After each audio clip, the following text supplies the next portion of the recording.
네, 오늘부터는 이제 내면 세계를 다루는 5가지 분야 가운데 첫 번째를 이제 보겠습니다. 자, 그래서 오늘하고 내일은 삶의 동기에 관한 것입니다. 도대체 내가 무엇에 의해 살아가고 있는가라고 하는 것이죠.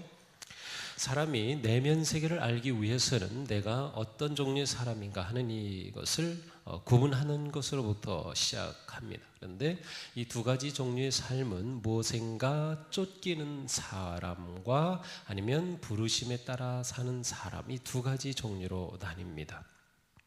사실 이 쫓기는 삶이라고 하는 것은 무엇인가 끌려가는 삶인데 사실 영어로는 이게 driven이라는 단어를 씁니다. 사실 그 목적이 이끄는 삶 할 때도 purpose driven, 목적이 이끄는 할 때 그때가 driven이라는 단어인데 여기서는 부정적인 의미로 사용이 됩니다. 그래서 목적이 우리를 이끌어가는데 여기서는 무엇인가 우리를 끌어가는, 그래서 우리가 끌려가는 삶, 또 같은 의미로 쫓기는 삶, 그런 의미로 여기서 사용하고 있어요. 그래서 내 삶이 쫓기는 삶인가 아니면 부르심에 따라 살아가는 부름받은 삶인가 하는 것을 구분하는 것으로부터 시작합니다. 쫓기는 사람은 어떤 사람인가? 그 사람은 굉장한 스트레스 가운데 살아가는 사람입니다. 그래서 그 사람이 아니면 우리가 나 자신을 볼 때 정말 스트레스의 징후가 나타난다라고 하면 내가 무엇인가 지금 쫓기고 있구나라고 하는 것을 감지해야 합니다. 스트레스라는 말이 이제는 아주 너무나도 보편화되었습니다. 사실은 제가 중고등학교 때도 스트레스란 말은 거의 그렇게 많이 사용하지 않던 단어인데 요즘은 스트레스가 모든 것의 원인이 되죠. 그래서 암과 심장, 폐, 간에 가장 큰 영향을 미치는 것이 스트레스라고 말하기도 합니다. 사실 쫓겨다닌다고 할 때 우리 인생을 그렇게 쫓겨가게 하는 아니면 끌어가는 그것 자체는 나쁜 것이 사실은 별로 없습니다. 그 자체는 좋은 것들입니다. 그래서 모두 좋은 것을 하느라고 사실은 쫓겨다니고 있습니다. 회사에서 일하는 것, 승진하는 것, 돈을 버는 것, 심지어는 봉사하는 일 때문에도 쫓겨다니기도 합니다. 근데 문제는 그렇게 될 때 쫓기다 보니까 내 내면을 돌보지 못하고 또 가정이 어려워지고 하나님과의 관계가 망가진다라고 하는 사실이에요. 그러니까 쫓기는 일 자체가 나쁜 게 아니라 쫓기는 삶을 살기 때문에 내면 세계를 돌보지 못한다고 하는 것이죠. 여기서 우리가 주목해야 하는 것은 쫓겨다니게 만드는 그 모든 일은 외적인, 세계 외적인, 내 내면이 아닌 외면 세계의 일들이라고 하는 것입니다. 이 외면 세계의 일 아니면 공적인 일이라고 이렇게도 할 수도 있는데 외적인 일들이 우리를 쫓기는 삶으로 만들어 간다고 하는 것이죠. 이 찰스 커먼이라고 하는 부인이 19세기에 그 아프리카를 탐험했던 어떤 사람의 글을 이렇게 소개하고 있는데 그 당시에는 이 오지 탐험 같은 것들이 굉장히 어떤 큰 붐이 일어나는 때이기 때문에 이 아프리카를 탐험하던 이 탐험가가 원주민들을 고용해가지고 이제 탐험을 떠났습니다. 그런데 이 원주민들이 얼마나 열심히 가는지 예상보다 이 일정이 점점 단축이 되는 겁니다. 그래서 사흘길을 그렇게 확 갔어요. 그래서 이 탐험가가 아주 기대가 되어서 이번 탐험은 아주 빨리 또 잘 할 수 있겠구나 그랬는데 4일째 될 때 아침에 일어났는데 이 원주민들이 일어나서는 다 그냥 너부러져 있고 안 가는 거예요. 또 가날 생각을 안 해요. 그래서 아무리 다그쳐도 안 가는 겁니다. 그래가지고 도대체 왜 안 갑니까? 이제 일어나서 아침도 먹고 이제 우리 다시 출발해야죠. 그러니까 이들이 이렇게 말했습니다.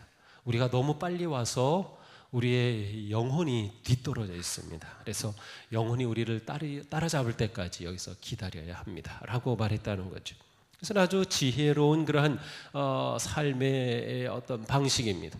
영혼을 떼어놓고 그냥 정신없이 살아가는 것, 바로 이 모습이 쫓기는 삶의 어떤 상징적인 모습이라고 할 수 있습니다. 이 책에서는 쫓기는 사람의 8가지 증상을 보여주는데 첫째로는 무엇인가를 성취했을 때에만 만족감을 느낀다고 하는 것입니다. 그래서 이 사람은 업적을 쌓는 것에 아주 지대한 관심을 가지고 있어요.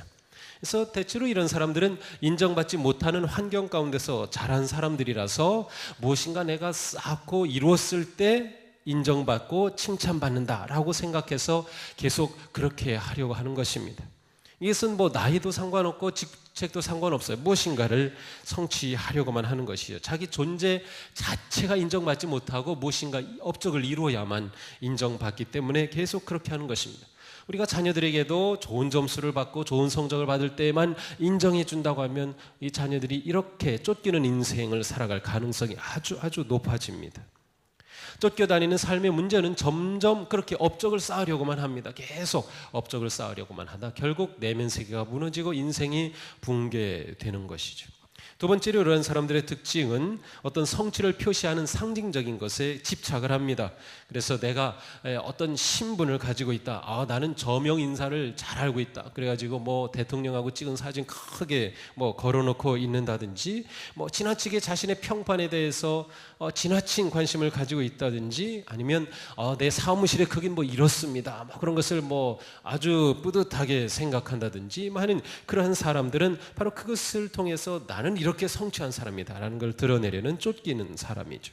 세 번째로는 고삐가 풀린 팽창욕에 사로잡혀 있습니다.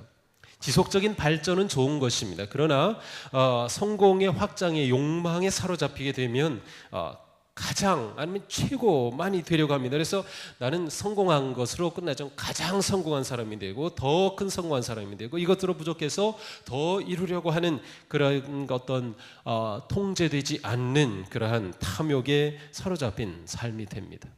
이것은 신앙생활도 마찬가지입니다. 신앙생활도 어떤 영적인 경험 자체는 우리에게 좋은 것이지만 더 큰 경험을 또 경험을 할 막 그렇게 하다 보면은 그 사람의 신앙이 그릇됩니다. 그래서 이상한 데만 자꾸 찾아가게 되고 더 무엇인가를 자꾸 자극적인 것을 자꾸 얻으려고 하는 거죠. 교회도 이러한 팽창력에 사로잡히면 성숙에는 전혀 관심이 없고 그냥 성장하는 것에만 관심이 있고 숫자에만 관심을 가지게 되고 더 많이 모이는가, 더 많은 프로그램이 있는가, 더 무엇이 있는가 하는 것만 관심을 가지게 되죠. 이것은 쫓기는 그러한 삶이기 때문에 한 영혼에 대한 관심과 보살핌과 돌봄 같은 것에 전혀 관심이 없어요. 네 번째로는 온전한 인격에 관심이 없습니다. 왜냐하면 성취가 목적이기 때문에 사람을 성취를 위한 이용하는 도구로만 사용할 뿐입니다. 인간관계 자체가 성숙하고 아주 소중한 관계가 되도록 만들어가는 것에는 관심이 없어요. 내가 어떻게 하면 이 사람을 이용해가지고 더 많이 이룰까 하는 것에 관심이 있는 것이죠. 이렇게 되면 이런 사람들은 자신이 하는 그 일에 있어서 불의와 타협하게 되고 그리고 비윤리적이고 비도덕적인 것도 서슴지 않고 행합니다. 왜냐하면 목적이 무엇인가를 성취하는 것이기 때문에 그것을 위해서라면 무엇이든지 서슴지 않고 하게 되죠. 다섯 번째로는 성숙한 대인관계를 세우는데 신경을 쓰지 않습니다. 다른 사람을 배려하는 것에는 전혀 관심이 없습니다. 다른 사람이 일을 잘할 수 있도록 생각하고 돌보는 것을 전혀 하지 못합니다. 오직 목표만이 중요하기 때문에 그렇게 되는 거죠. 여섯 번째로는 이런 사람들은 대체로 경쟁심이 아주 강합니다. 그래서 자기가 이겨야 하고 이겨도 아주 큰 점수로 이겨야 하고 하는, 그래서 오직 자기만이 승리해야 하고 자기만이 이겨야 하는 그러한 것입니다. 그래서 이런 사람들은 그냥 즐겁게 하려고 하는 게임을 할 때조차도 막 핏대를 올리고 난리를 칩니다. 자기가 막 윷놀이 하다가 지면은 막 우락부락하고 우리 팀이 졌다. 막 그런 사람들은 지나친 경쟁력에 사로잡힌 겁니다. 일곱 번째로는 화산처럼 폭발하는 그러한 분노를 가끔씩 나타냅니다. 이런 사람들은 자신에 대해서 반대하는 사람이나 반대 의견을 제시하거나 하면은 참지를 못합니다. 자신에 대해 충성하지 못한다고 느끼면 참지를 못하는 것이죠. 자신을 비평하는 그러한 것에 대해서 분노가 폭발합니다. 그래가지고 예기치 않은 그러한 언어 폭력을 행하기도 하고 모독적이고 저속하는 언어를 쓰기도 하고 중상모략하기도 하면서 분노를 표출하는 그런 모습을 드러냅니다. 여덟 번째로는 이 사람들은 대체로 비정상적으로 바쁘고 영적인 것에 관심이 없습니다. 예배 드리는 것에는 별 관심이 없습니다. 비정상적인 일에 지나치게 바쁜 것이지요. 그래서 너무 바쁘다 보니까 가족 관계, 부부의 관계, 아이들과 함께 해주는 것, 뭐 그러한 것에 전혀 신경을 쓰지 않습니다. 하나님과의 관계도 아예 신경을 쓰지 않죠. 이런 사람들에게는 오직 성공만이 자기들의 모든 것이 되고 마는 것입니다. 이것은 우리가 살아가는 모든 것에서 목사도 이러한 것에 쫓기는 목사가 되게 되면 그 목사는 어떤 목회하고 목양하고 돌보는 것이 아니라 다 밖에만 관심이 있죠. 그래서 밖에 무슨 자리 있고 무슨 행사 있고 막 그런 데만 관심이 있고 그런데 참여하는 것이 자신의 모습을 드러내는 것으로 착각하게 되는 것입니다. 자, 이러한 사람은 뭐 우리에게 이런 게 전혀 없는 게 아닙니다. 우리에게도 다 어느 만큼씩 이러한 모습들이 다 있어요. 근데 이런 사람들은 매일 자신을 하나님 앞에 깨끗하게 성화하는 그러한 삶을 살아가야 됩니다. 그래서 정기적으로 자기 자신을 점검하는 것이 필요합니다. 자기 자신을 점검해. 그래서 내가 지금 무엇에 쫓겨가고 있지 않는가? 내가 세우는 계획과 목표가 계속 나를 몰아붙이는 그러한 계획을 세우고 있는 것은 아닌가? 내가 세우는 그러한 삶의 어떤 계획 가운데 정말 사람과의 관계와 하나님과의 관계, 그리고 내가 좀 멈추어서서 영원히 함께 갈 수 있는 그러한 것들을 내가 계획하고 있는가를 점검해야 하는 거죠. 이런 계획은 이제 시간 관리에 들어갑니다. 시간 관리는 금요일하고 이제 다음 주 월요일에 우리가 보게 됩니다. 우리는 자칫하면 쫓기는 삶에 빠지기 쉽습니다. 이것은 누구나 예외가 아닙니다.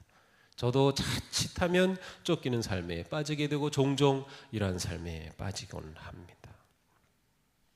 그러니까 여러분들이 저를 위해 기도하실 때 뭐 유명한 목사가 되고 세계적인 목사가 되는 기도하지 마시고 우리 목사님이 그저 하나님 앞에 내면을 돌보시는 겸손한 온유한 순종할 수 있는 목사가 되고, 저는 큰 목사가 되는 거 원치 않아요. 그런데 그러한 것들을 여러분들이 부추기면 안 됩니다. 우리 목사님 큰 목사님 되셔야 되는데 그런 말 저에게 하지 마세요. 그러면 저가 거기에 자극을 받아서 나가 큰 목사가 돼야지. 그래서 막 붕해도 막 붕해가 나쁜 건 절대로 아닙니다. 오해하지 마세요.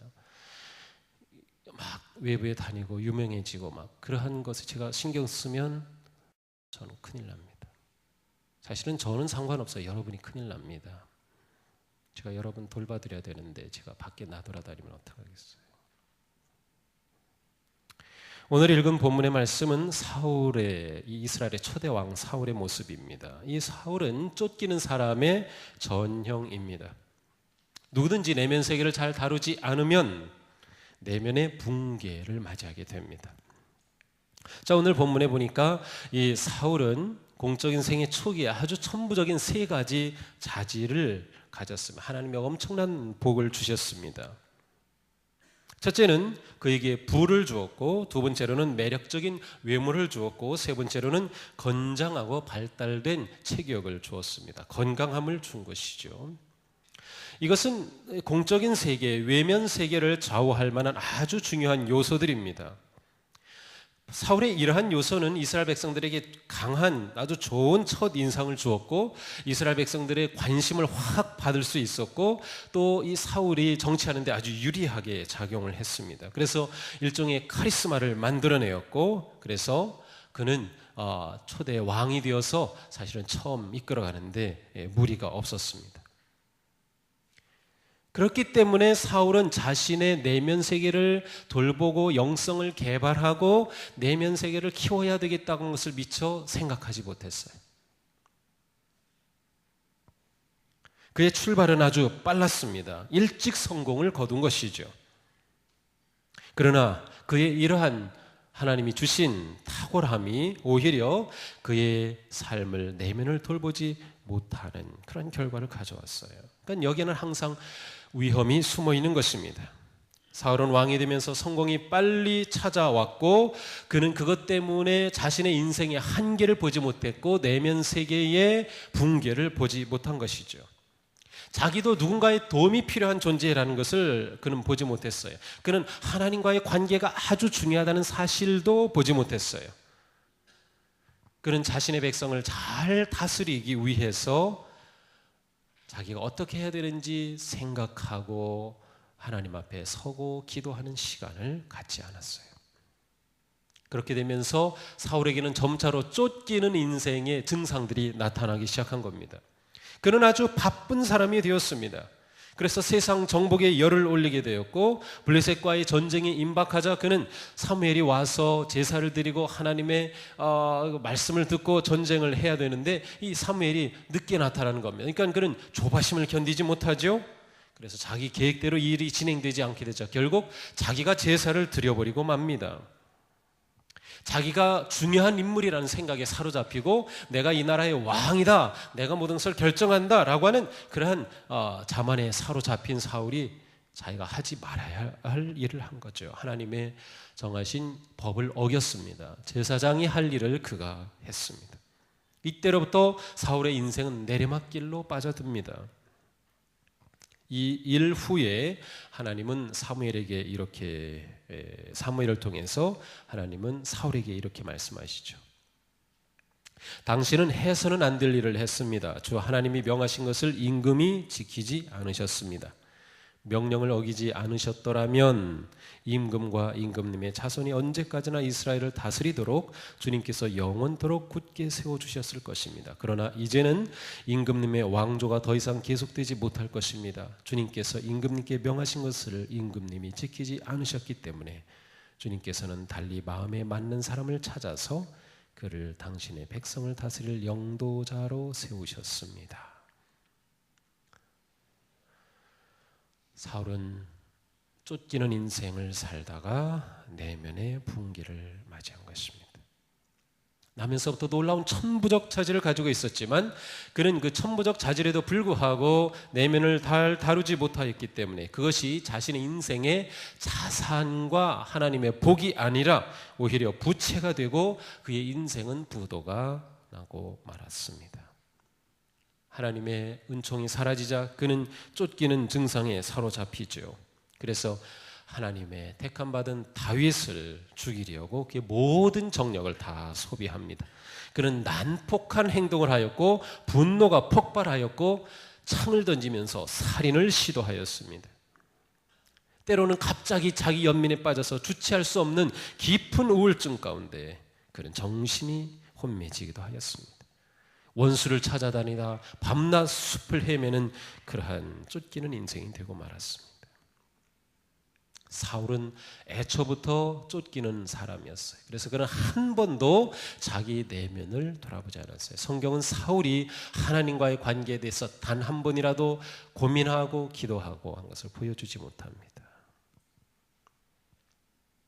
그는 충동적이 되고 잡은 권력을 놓을 줄 몰랐고 가까운 부하들도 그에게 등을 돌리고 말았죠. 우리 안에 사울과 같은 모습이 있다면 그것은 우리가 다뤄야 될 것이 아주 많다고 하는 것을 말합니다. 도대체 왜 이러한 쫓겨다니는 삶이 나타날까요? 그것은 대체적으로 성장 배경에 달려 있다고 봅니다.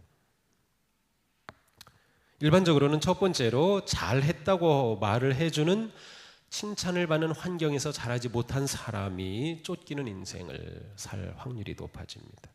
인정과 칭찬이 결핍된 환경에서 자란 사람입니다. 그러니까 우리가 자녀들 또 우리 교회 젊은 사람들 어린 사람들을 잘 칭찬해 줘야 돼요. 뭐 꼭 무엇을 성취했을 때만 해주게 되면 이것도 문제가 돼요. 그러니까 내 존재 자체가 얼마나 귀한지 모른다. 내가 있는 게 아빠에게는 기쁨이야. 내가 있는 게 아빠에게는 얼마나 고마운지 몰라. 칭찬과 인정받는 그런 환경이 매우 중요합니다. 두 번째로는 어린 시절에 체험한 심각한 상실감 또 수치감이 있을 때, 그러니까 부모와 아주 친밀한 관계를 세워가지 못하면 또 정서적으로 안정된 상황에서 자라지 못하면 내가 무엇인가 보상받을 수 있는 것을 자꾸 찾게 됩니다. 그래서 쫓기는 그러한 성향을 가지게 되죠. 세 번째로는 극도의 수치감과 안절부절한 정서 속에서 보냈을 때입니다.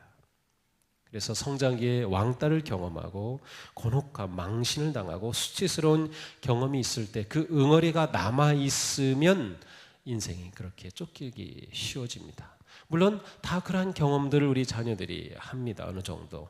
근데 그것이 응어리로 남아있으면 안 돼요. 부모의 사랑과 어른들, 가족들의 조건 없는 그러한 인정과 영적인 돌봄이 그런 것들을 치유해서 다 씻어내야 되는 것입니다.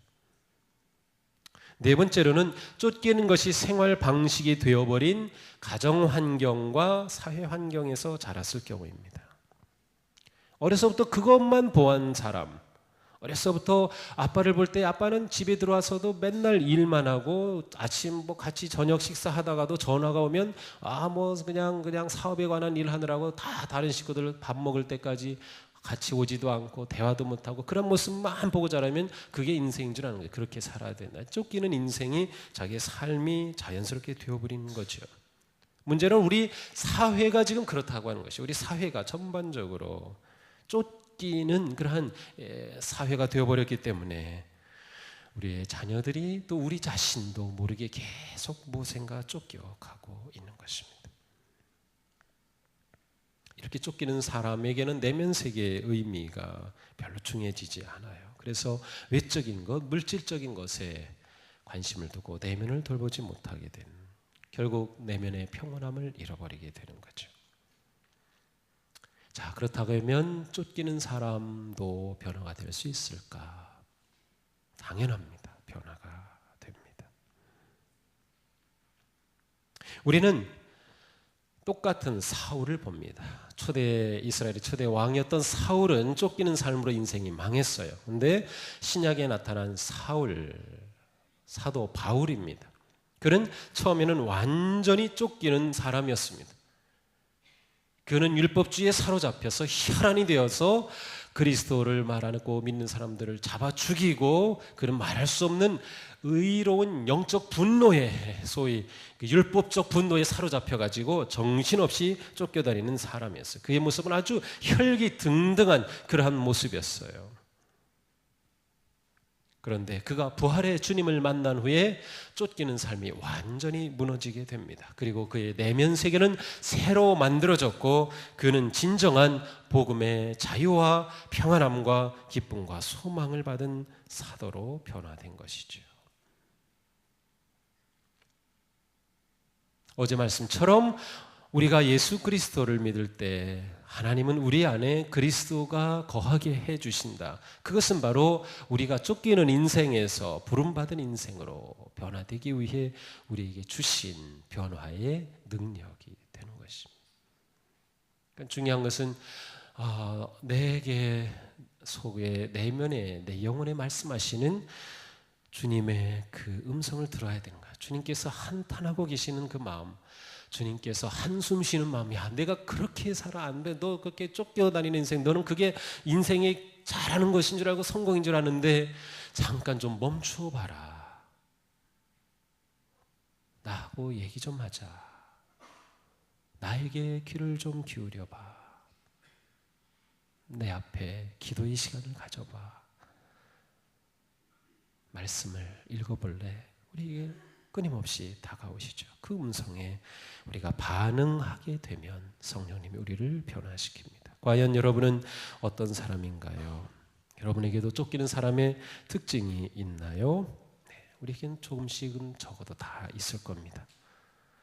이 시간 성령님께서 우리의 모습이 어떠하든, 내가 얼마나 쫓기는 사람이든 그것 자체는 문제가 아닙니다. 내가 내면 세계에 관심을 가지게 되고, 그리고 내가 여기서부터 진정으로 쫓기는 삶을 벗어나 하나님이 인도하시는 소명자의 삶을 살겠다라고 하는 그런 마음을 가지게 되면 우리 하나님께서 우리 가운데 일하기 시작하십니다. 이 시간 성령님께서 우리 가운데 우리 삶을 쫓기는 삶으로부터 영광스러운 사명자의 삶으로 하나씩 하나씩 변화시켜가는, 그래서 우리 내면 세계가 다시금 회복이 되고 세워지며 하나님과의 관계가 세워지는 그러한 복된 삶이 되시기를 축복합니다. 이 시간 다 같이 기도합시다.